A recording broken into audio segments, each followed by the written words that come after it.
গভীর জঙ্গলে একটি বড় গাছে থাকতো একটা টুনি আর একটা কাক। তারা দুজন খুবই ভালো বন্ধু ছিল। জঙ্গলের সবাই তাদের বন্ধুত্বের সম্পর্কে জানতো, কারণ তাদের মতো গভীর বন্ধুত্ব আর কারোরই ছিল না। টুনির একটা ছোট্ট ছানা ছিল, আর কাকেরও একটা ছানা ছিল। টুনির ছানা ও কাকের ছানার মধ্যেও খুব ভালো বন্ধুত্ব ছিল। তুমি আমাদের সবার জন্য খাবার খুঁজে এনেছিলে। আজ আমার পালা। আমি তোমাদের সবার জন্য খাবার নিয়ে আসব, আর সবাই মিলে মজা করে খাবো।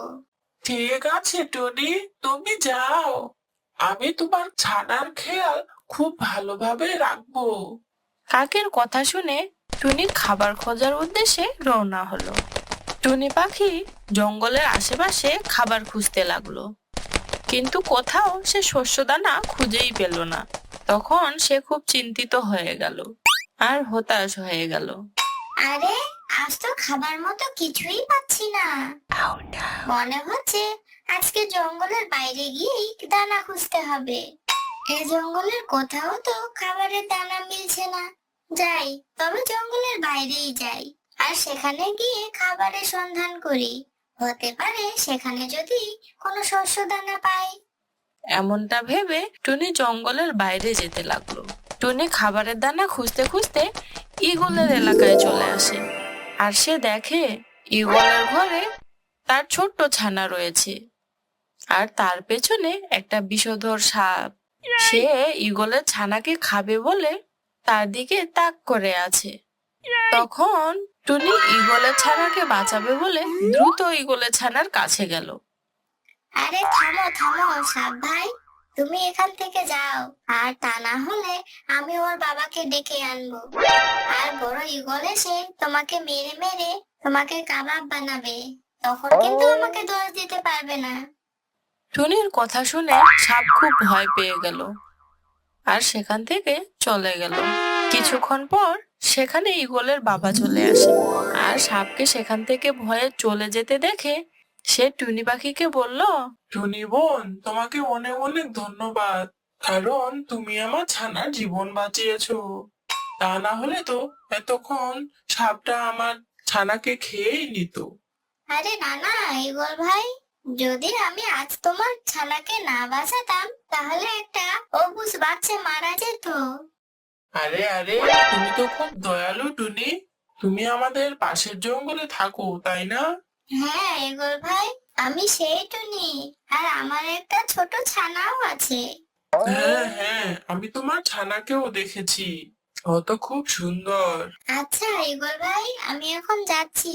আমাকে এখন খাবার জোগাড় করতে হবে, কারণ ওদিকে আমার কাক বন্ধু আর আমার ছানা অপেক্ষা করে আছে।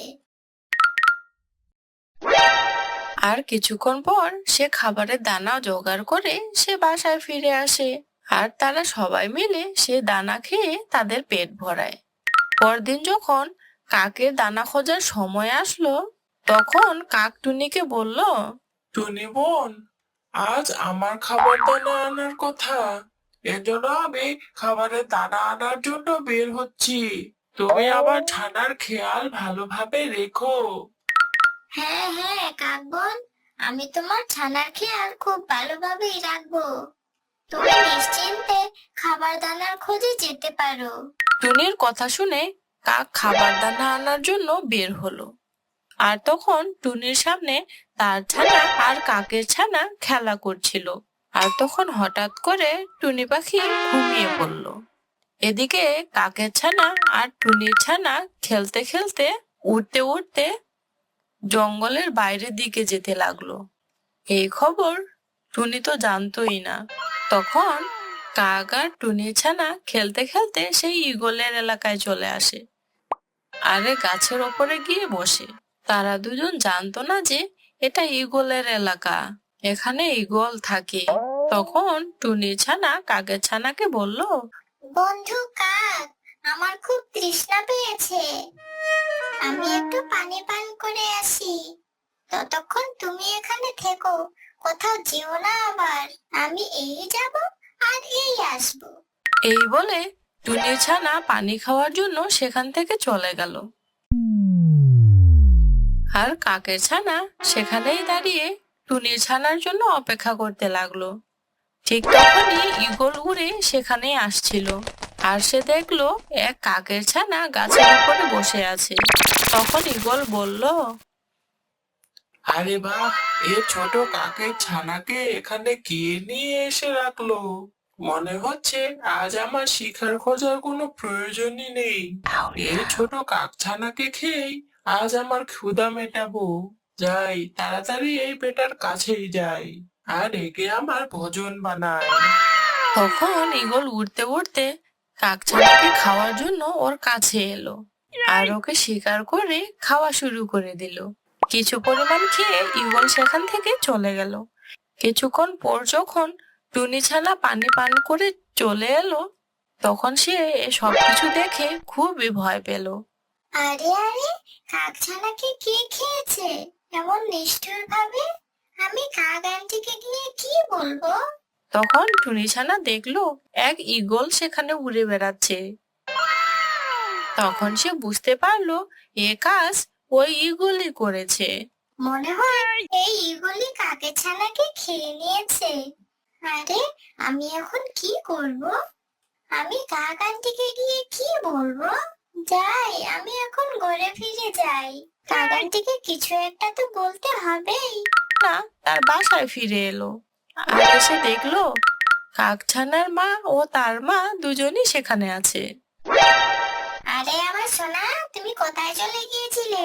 তুমি জানো আমার কত চিন্তা হচ্ছিল। আমাকে তো একবার বলে যেতে পারতে।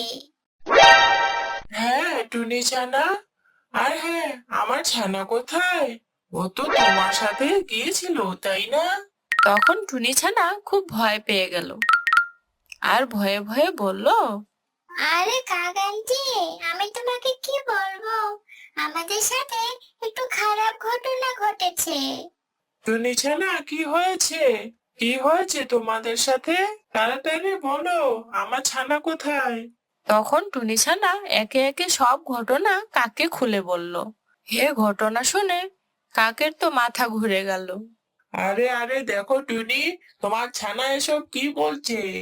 আমি তোমার কাছে আমার ছানার দেখাশোনার ভার দিয়ে গিয়েছিলাম, আর দেখো এসব কি হয়ে গেল। আরে কাক বোন, এতে আমার কোনো ভুল নেই। আমার চোখ তো একটু বুঝে এসেছিল, আর আমি কিছুই জানতাম না যে এরা দুজন কখন এখান থেকে চলে গিয়েছিল। কাক তখন রেগে ফায়ার হয়ে সেখান থেকে চলে গেল, আর এক গাছের ডালে গিয়ে বসলো। সে মনে মনে খুবই ভেঙে পড়ল। আমিও ওর ছানাকে ছাড়বো না, আমিও ওকে যেভাবেই পারি মেরে ফেলবো। তখন কাকের মাথায় একটা বুদ্ধি আসলো, আর সে সেখান থেকে উড়ে গেল। পরের দিন টুনির খাবারের দানা খোঁজার পালা ছিল। টুনি খাবারের খোঁজে যেতেই কাক টুনি ছানার কাছে আসলো। টুনি ছানা, কালকে তুমি আমার ছানাকে যেখানে নিয়ে গিয়েছিলে, আজকে তুমি আমাকে সেখানে নিয়ে চলো। আমি আমার ছানাকে একবার দেখতে চাই। তখন টুনি ছানা কাককে সেই গাছের ওখানে নিয়ে এলো, যেখানে ঈগল কাকছানাকে খেয়েছিল। টুনি ছানা, ঈগল আমার ছানাকে এই গাছের উপর থেকেই খেয়েছিল, তাই না? তাহলে আমার ছানা এখান থেকে কোথায় চলে গেল? কে আমার ছানাকে এখান থেকে নিয়ে গেল? আমার মনে হয় আমার ছানাকে কেউ এখান থেকে সরিয়ে অন্য জায়গায় ফেলে দিয়েছে। তুমি এখানে থাকো, আমি আমার ছানাকে একটু খুঁজে আসি। কাক বাহানা করে টুনি ছানার ওখান থেকে চলে এলো, আর সে ঈগলের কাছে এলো। ঈগলের কাছে এসে কাক বলল, ঈগল ভাই, আজ আমি তোমার জন্য শিকারের সন্ধান নিয়ে এসেছি, আর সেটা হলো একটা টুনি ছানা। তুমি তাড়াতাড়ি আমার সাথে চলো, আমি তোমাকে ওই টুনি ছানাটা দিয়ে দিচ্ছি, আর তখন তুমি ওকে মজা করে খেয়ে নিও। এইসব তুমি কি বলছো কাক? তুমি আমার জন্য শিকারের খোঁজ নিয়ে এসেছো? চলো, আমাকে তাড়াতাড়ি সেখানে নিয়ে চলো। কোথায় সে টুনি? তখন কাক ঈগলকে তার সাথে নিয়ে চললো, আর ঈগলকে টুনি ছানার ওখানে নিয়ে এলো। আর কাক বলল, ঈগল ভাই, এই হলো তোমার শিকার। আমি তোমার জন্য এই টুনি ছানাকে খুঁজে রেখেছি। নাও, তাড়াতাড়ি তুমি এই টুনি ছানাকে খেয়ে নাও আর তোমার পেট ভরাও। আরে টুনি ছানা, তুমি দয়ালু সেই টুনির ছানা, তাই না? হ্যাঁ হ্যাঁ ঈগল মামা, তুমি একদম ঠিক বলেছো। আরে ওই টুনি তো খুবই ভালো। ও তো একবার আমার ছানার জীবন বাঁচিয়েছিল। ওর মন তো খুবই ভালো। এই কাক, তুমি ওই দয়ালু টুনি ছানাকে আমার কাছে কেন নিয়ে এসেছো? আমি দয়ালু টুনি ছানাকে কেন খাবো? ও তো আমার খুব ভালো বন্ধু। আরে ঈগল ভাই, আমি কি জানতাম যে টুনি তোমার এত ভালো বন্ধু, যে তুমি ওর জন্য একটা শিকারও ছাড়তে পারো। হ্যাঁ কাক, আমি দয়ালু টুনি ছানাকে খেতে চাই না। এখন আমার খুব ক্ষুধাও পেয়েছে। এক কাজ করি, আজ আমি তোমাকেই আমার খাবার বানিয়ে নেই আর তোমাকে খেয়ে আমার পেট ভরাই। আরে না না ঈগল মামা, তুমি এমনটা করো না। তুমি আমার কাক আন্টিকে মাফ করে দাও। ও এমনটা আর কখনো করবে না। ঠিক আছে টুনি ছানা, তোমার কথায় আমি ওকে মাফ করে দিচ্ছি। যাও কাক, আমি তোমাকে ছেড়ে দিলাম। তখন কাক খুব লজ্জিত বোধ করলো। আর সে বুঝতে পারলো যে সে তার বন্ধু টুনির সাথে খুব খারাপ করতে যাচ্ছিল। আর তাই কাক টুনির ছানাকে নিয়ে তাদের বাসায় ফিরলো। আর কাক টুনির কাছে মাপ চাইলো। তখন দয়ালু টুনি কাককে মাপ করে দিল। এর বেশ কিছুদিন চলে গেল। কাকের আরেকটা ছানা হলো। আর কাকের মন খুশিতে ভরে উঠলো। আর এভাবেই দয়ালু টুনি আর কাক খুব খুশি খুশি তাদের জীবন কাটাতে লাগলো। হ্যালো বন্ধুরা, যদি ভিডিওটি ভালো লেগে থাকে তাহলে ভিডিওটিকে লাইক করো, কমেন্ট করো আর মজার মজার ভিডিও পেতে চ্যানেলটিকে সাবস্ক্রাইব করে আমাদের পাশেই থাকো। Tata, bye bye.